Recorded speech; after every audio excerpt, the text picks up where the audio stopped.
Et quand il arrive à Joppé, la situation. Mais si Dieu n'envoyait pas l'apôtre Pierre là-bas, ses veuves allaient pleurer et enterrer Dorcas. Pour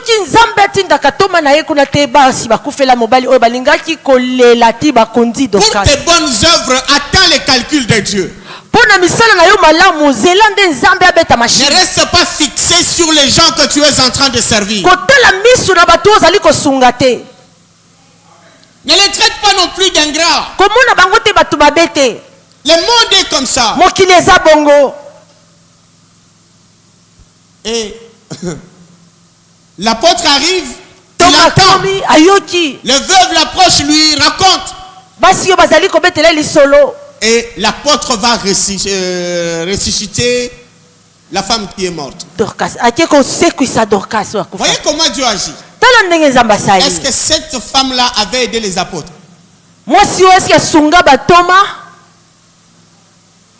C'est comme ça que j'ai dit, vous qui allez dans les orphelinats, c'est bien. Mais n'exagérez pas parce que les orphelins ne viendront pas vous ressusciter.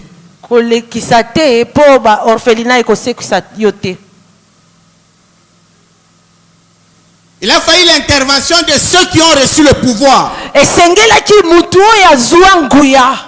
Celui pour qui Tabitha n'a jamais fait un seul habit. Si on pouvait raconter la vie de Tabitha après, je crois que depuis ces jours-là, il a commencé aussi à aller vers les apôtres. Elle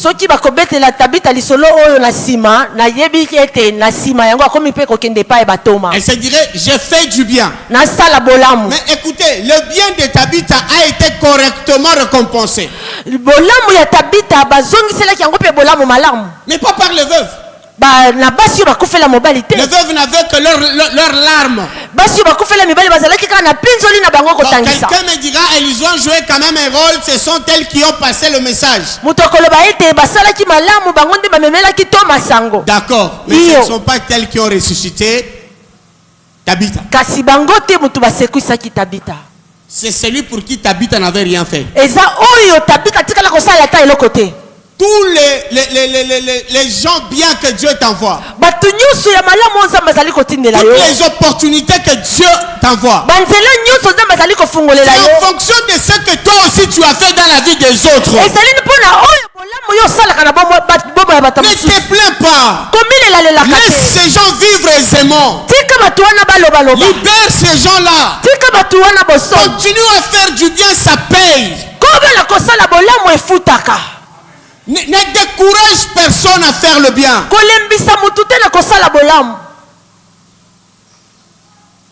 En parenthèse, lorsque j'ai épousé ma femme, elle faisait du bien à tout le monde sans réfléchir. Mais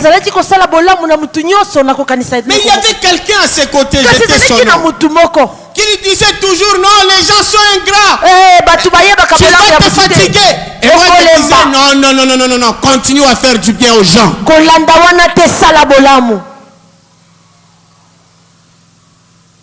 Et c'est mon combat jusqu'aujourd'hui. Je lui dis, le bien là, le bien ne peuvent que rapporter le bien. Mais pas forcément venant des gens que toi tu as aidés. C'est là le problème.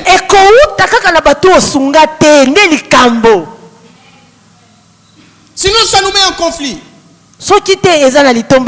Écoutez, ne venez jamais me dire, Daddy, tu as prié pour quelqu'un, maintenant lui ne t'aide pas. Ne me dites pas ça, vous ne m'aidez pas. Ne dis, regarde, c'est toi qui as aidé tel. Lui ne t'aide pas. Ne me dites pas ça. C'est pas ça ma façon de voir les choses. C'est Dieu qui bénit nos bonnes œuvres. Et il choisit par qui il passe. Lisons 1 Roi chapitre 17, le 9e verset seulement.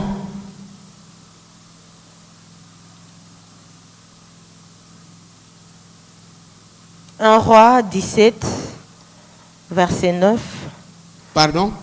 1 Roi 17. Verset 9, lisez.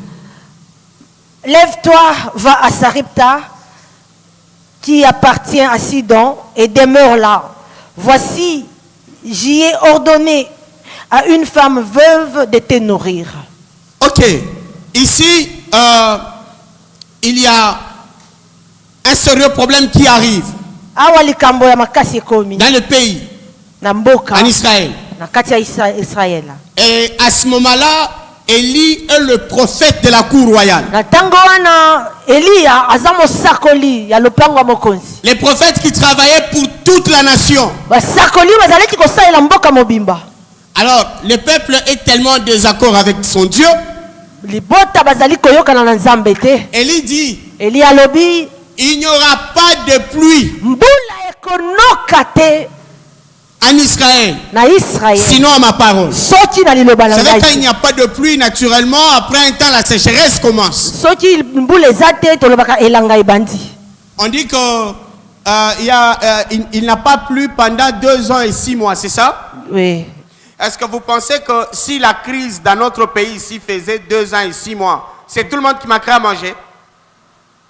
Plusieurs manqueront à manger, mais ils sont sérieusement enrichis. Il y a des gens qui iront acheter la nourriture dehors. Et maintenant que la sécheresse commence, Pierrot, mon micro était vraiment bien, toi tu l'abîmes encore. Alors, maintenant, oui, j'ai senti qu'il a touché mon micro. Pourquoi? Alors, Élie va manger où? Élie va manger où? Est-ce que pour un prophète de ce niveau-là, cette question devait se poser? Parce qu'il servait la nation. Il servait le roi. Mais pourquoi c'est Dieu qui vient proposer à Élie où Élie doit manger? C'est comme là, le pasteur Jacob est le pasteur de tous les fidèles. Je me souviens du temps de la Covid. J'imagine, hein, je ne dis pas que c'est ça. J'imagine que parmi vous, il y a des gens qui ont dit Jacob a besoin. Arumona. Akosuka.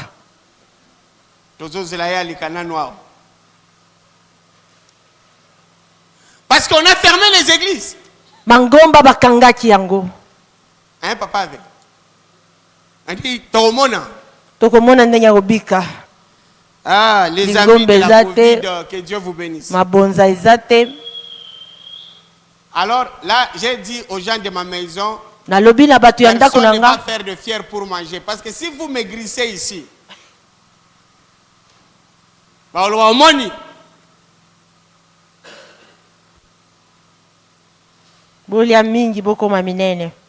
et dit manger, soyez en bonne santé.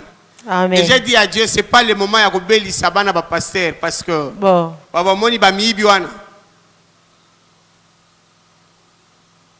j'étais en train de dire ceci.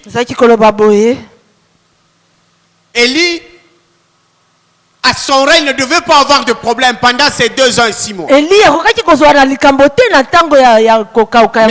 ne l'envoie pas vers les gens pour qu'ils prophétisent. Dieu l'envoie chez une veuve. Et quand vous lisez bien les textes, non seulement Élie va manger là-bas, Élie va habiter chez la veuve. On va mettre ensemble un célibataire et un veuve. Hein, il y a une veuve. Une veuve. Moi, si on fait la mobali avant de se prendre à Mosakol. Bondou, Nantaba, Bovanda. Baba. Et la veuve dit, je n'ai même pas, je n'ai rien. Il dit, non, non, Dieu a dit ici. Awa Nzambalobi. Awa. Il n'y a pas de démocratie là. On s'impose. Et ici, Dieu m'a dit ici. Je n'ai pas pris ces textes-là pour te dire que Dieu t'a choisi pour que tu me prennes en charge.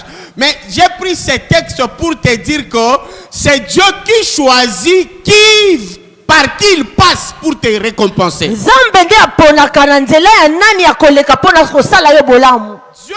reconnaît que c'est mon prophète.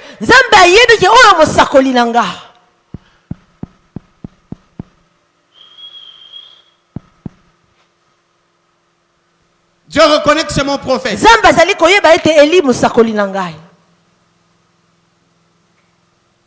Dieu te connaît.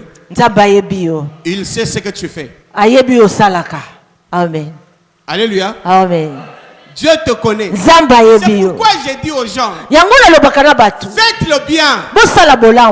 Et Élie ne connaissait pas cette veuve-là. Il dit, va à Sidon. C'est la veuve. Il dit, j'ai ordonné à la veuve de te nourrir. Et quand Élie arrive là-bas, la veuve a l'information. La veuve n'a pas d'information. Mais pourtant Dieu lui dit, j'ai ordonné à cette veuve, comme si Dieu avait dit, je t'envoie un prophète qui va arriver. Donc dit ça, pas ça. La veuve lui dit, moi je n'ai pas à manger, Dieu est venu faire quoi ici? Et Élie doit se défendre lui-même. C'est que Dieu, quand on prend l'expression ordonnée, on comprend maintenant que Dieu dit, quand tu vas arriver là-bas, moi-même je vous donnerai à manger. Et c'est ce qui est arrivé. C'est Dieu qui a multiplié la farine dans la main ou dans la maison de la veuve pour que Élie ne puisse pas souffrir de faim pendant 2 ans et 6 mois. Que Dieu bénisse son église. Amen. Que Dieu bénisse son église. Amen. Si moi je suis ingrat, toi donne-moi. C'est pour Dieu que nous faisons le bien. Si tu es ingrat, moi je t'assiste. Tant que je peux. Si j'en ai. Ce n'est pas la reconnaissance. Et si vous ne voulez pas souffrir dans votre vie, dites-vous que pour le bien que vous faites au nom de Dieu, les jours où vous serez en problème, Dieu lui-même viendra. Dieu va approcher de vous de personnes dont vous n'avez jamais pensé que ces personnes deviendront votre relation, deviendront vos partenaires.